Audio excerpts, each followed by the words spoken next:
बस अब हो गया। अर्जुन चोटा। माननीय अध्यक्ष महोदय, जब बजट पेश हो रहा था, मैं माफी चाहूंगा, मैं उस दिन किसी व्यक्तिगत कारण से आ नहीं सका, लेकिन मैं जब भी मेरे को मौका मिला ऑनलाइन मैंने सुना भी, मैंने पढ़ा भी, और एक बड़ी विचित्र चीज इसमें से निकल के आई, और वो एक मुहावरे से ही मैं आपको उसके बारे में बताना चाहूंगा। भाई, आमदनी 98 और खर्चा रुपया।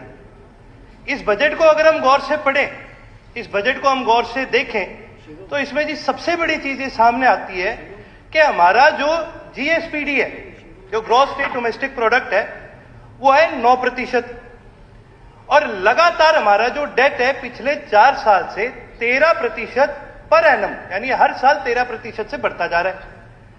आज हमारा डेट है 26.7% है लगभग, और उसके अलावा 2% और डेट है जो स्टेट स्पॉन्सर्ड या जो स्टेट की जो पब्लिक डिपार्टमेंट्स की जो अलग से जो डेट उठाते हैं, स्टेट पब्लिक इंटरप्राइजेस जो अलग से डेट उठाती है, उसकी गारंटी भी हरियाणा सरकार ही देती है, वो भी 2% है।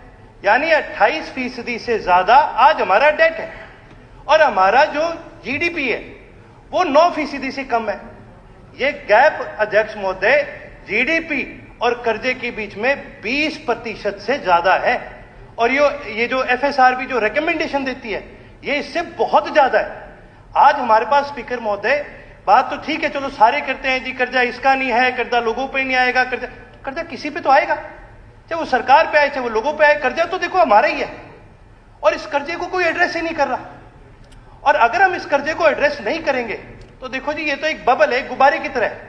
जितना गुब्बारे के अंदर हवा भरेंगे, जितना कर्जा भरते रहेंगे, एक पॉइंट है, चलो ठीक है, इतना हम सहन कर लेंगे, पर कभी ना कभी तो ये फटेगा। और इसका इससे ज्यादा दूर उदाहरण हमें देखने के लिए जरूरत नहीं है। कल पंजाब विधानसभा का बजट सेशन शुरू हो रहा है, और हमें पता है पंजाब प्रदेश के क्या हालात हो चुके हैं। आज उनके पास अपने एम्प्लॉयज को तनख्वाह देने के पैसे नहीं है। ये नुकसान होता है जब हम गौर नहीं करते कि हमारा जो खर्चा है, जब उसको हम रोकते नहीं है, या फिर अगर हम रेवेन्यू नहीं जनरेट कर सकते, तो इससे जी हमारा नुकसान होता है, और थोड़ा नहीं बहुत बड़ा नुकसान होता है। फिर उसके बाद इसके अंदर 3 प्रमाणित सेक्टरों के बारे में जिक्र किया गया। भाई, बड़ी सरकार ने पीठ थपथपाई कि जी हमारा प्राइमरी सेक्टर से 18% हमने रेवेन्यू जनरेट करा, सेकेंडरी सेक्टर से हमने 29% जो रेवेन्यू है वो जनरेट करा, टेरिशरी सेक्टर से यानी सर्विस सेक्टर से हमने 53% रेवेन्यू जनरेट करा। भाई, सुनने में तो बड़ा अच्छा लगा, भाई सर्विस सेक्टर हमारा इतना आगे चले गया, लेकिन हम एक एग्रेरियन इकोनॉमी थे, हम कृषि प्रधान प्रदेश है, और एकदम से हमने जंप मारी सर्विस सेक्टर पे। हमने अपने इंडस्ट्रियल सेक्टर को बढ़ाने का काम ही नहीं करा, और अगर हम अपना इंडस्ट्रियल सेक्टर नहीं बढ़ाएंगे तो नवाचार इस प्रदेश के अंदर नहीं होगा, प्रदेश के अंदर इनोवेशन नहीं आएगी। किसी भी देश को, किसी भी इकोनॉमी को अगर आगे बढ़ना होता है तो अपना इंडस्ट्रियल सेक्टर आगे बढ़ाना बहुत ज्यादा जरूरी है। और इसका एक उदाहरण मैं देना चाहूंगा जी। चीन ने अपने सर्विस सेक्टर की स्पेंडिंग घटा करके अपने इंडस्ट्रियल सेक्टर के अंदर स्पेंडिंग बढ़ाने का काम करा है, और उसका सीधा सीधा परिणाम है पूरी दुनिया ने चीन के ऊपर सैंक्शन लगाने का काम करा, पूरी दुनिया ने चीन को रोकने का काम करा। भाई, ये चिप कहीं से ना ले ले, भाई ये ऊर्जा कहीं से ना बना ले, लेकिन उनका इंडस्ट्रियल सेक्टर इतना मजबूत है कि पूरी दुनिया की 100 रोक लगाने के बाद भी उस देश की इंडस्ट्री बढ़ती जा रही है। यह बड़ी गंभीर चीज है सोचने वाली कि जी हमें अपने इंडस्ट्रियल सेक्टर को बढ़ाना चाहिए। फिर मैंने बजट में आगे पढ़ा तो कई सारी बातें सामने आई। फिर सरकार कहती है हम इंडस्ट्रीज को बढ़ाना चाहेंगे, बड़ी अच्छी बात है जी, बढ़ाइए, लेकिन इंडस्ट्रियल सेक्टर असल में तो तभी बढ़ेगा ना जब प्राइवेट इन्वेस्टर आएगा।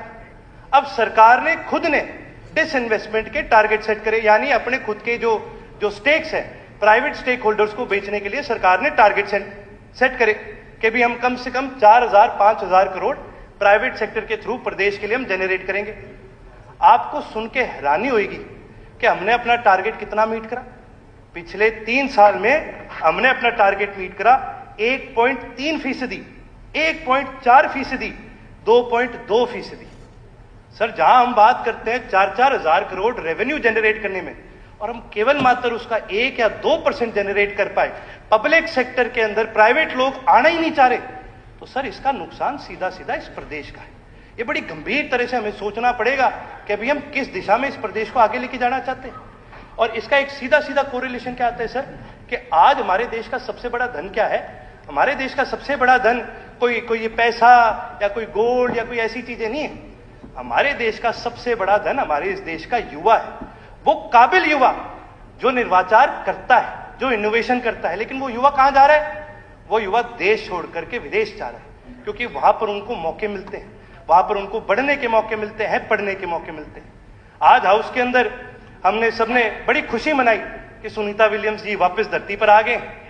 पर देखने वाली बात है जी, ना तो हम उनको अंतरिक्ष में भेजने वाले थे, ना ही हम उनको लाने वाले थे। सुनीता विलियम्स जी तो इस देश की नागरिक भी नहीं है। हमारा एक बहुत बड़ा धन है ये, जो हमने खो दिया है, क्योंकि वो अब दूसरे देश की नागरिक बन चुके हैं। और पता नहीं कितने माननीय स्वर्गीय अब्दुल कलाम जी जैसे, सुनीता विलियम्स जी जैसे, कल्पना चावला जी जैसे, और पता नहीं कितने ऐसे बड़े बड़े महान साइंटिस्ट होंगे जो इस देश को पता नहीं कितनी तरक्की की ओर लेके जा सकते हैं। लेकिन वो देश छोड़ के जा रहे हैं स्पीकर महोदय, और वो जाते रहेंगे जब तक हम उनको एक बढ़िया मौका, एक तगड़ा मौका यहां पर बस करके इनोवेशन लाने का मौका ना दें। ये बड़ी गंभीर चीज सोचने वाली है। साथ ही साथ एजुकेशन सेक्टर पे मैं 2 मिनट जरूर चर्चा करना चाहूंगा। कुल जो बजट था, मैं कुल बजट की बात करूंगा, कुल बजट में से 11% से ज्यादा जो पैसा खर्च किया गया था वो एजुकेशन सेक्टर में किया गया था।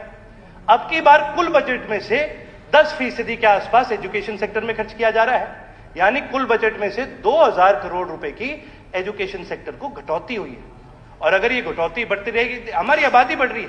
स्पीकर सर, मैं प्लीज आप मेरे को थोड़ा समय दीजिए, क्योंकि विपक्ष की भी अगर कोई भूमिका निभा रहा है इस हाउस के अंदर, तो वो भी हम निभाने का काम कर रहे हैं।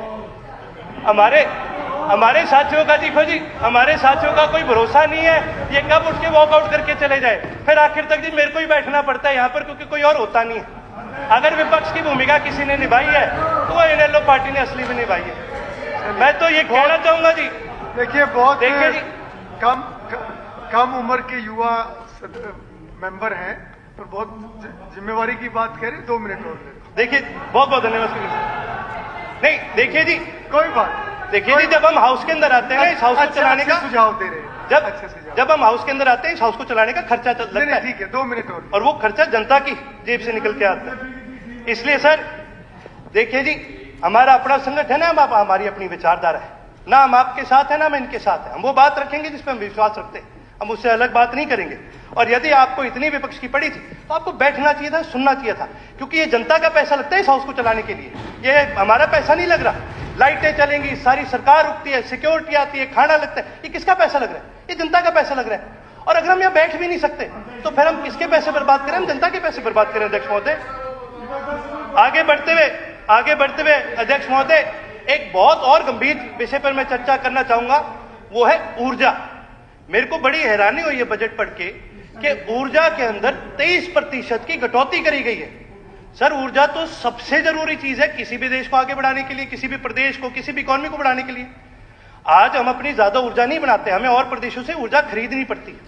अच्छा, एक चीज है सर, केंद्रीय सरकार अलग अलग बैंकों को, अलग अलग प्राइवेट इंडस्ट्रीज को इनिशिएटिव देती है कि जी आप ग्रीन फील्ड प्रोजेक्ट बनाइए और आपको इसके अंदर सब्सिडी, हम लोन के अंदर सब्सिडी देने का काम करेंगे। तो भाई हम ऐसी पॉलिसी क्यों नहीं बना रहे कि भाई हमारी सरकारी जितनी भी बिल्डिंग्स आने को बनने वाली है उनको ग्रीनफील्ड प्रोजेक्ट बनाए जाए। जब मैं ग्रीनफील्ड प्रोजेक्ट के बारे में बात करता हूं तो इसमें मेरे कहने का मतलब यह है कि भाई सरकार की कितनी ओपन पार्किंग है, सरकार की कितने मंडियों में शेड है, गौशाला में शेड है, जगह जगह हमारे पास खुली जगह है। शेड कितने हम लगाते हैं, हर आदमी अपने हल्के में, गौशाला में कहीं ना कहीं शेड लगवाता है। उन शेडों के ऊपर हम क्यों नहीं सोलर ऊर्जा के हम सेल लगाने का काम कर रहे हैं? आज दुनिया में 90% सोलर ऊर्जा के जो सेल हैं वो सारे के सारे चीन से आ रहे हैं। अगर हम अपनी इंडस्ट्री को बढ़ाने का काम करें, हमें वो सोलर ऊर्जा के सेल अपने देश के अंदर बनाने चाहिए, वो लगाने चाहिए, ताकि हमारा जो एक बिजली के ऊपर जो एक बहुत बड़ा खर्चा जाता है दूसरे प्रदेशों पे, उसको हम घटाने का काम करें। बाकी मैं चीजें सर आपको लिख के भेजने का काम करूं टेबल पर। आपने समय दिया, बहुत बहुत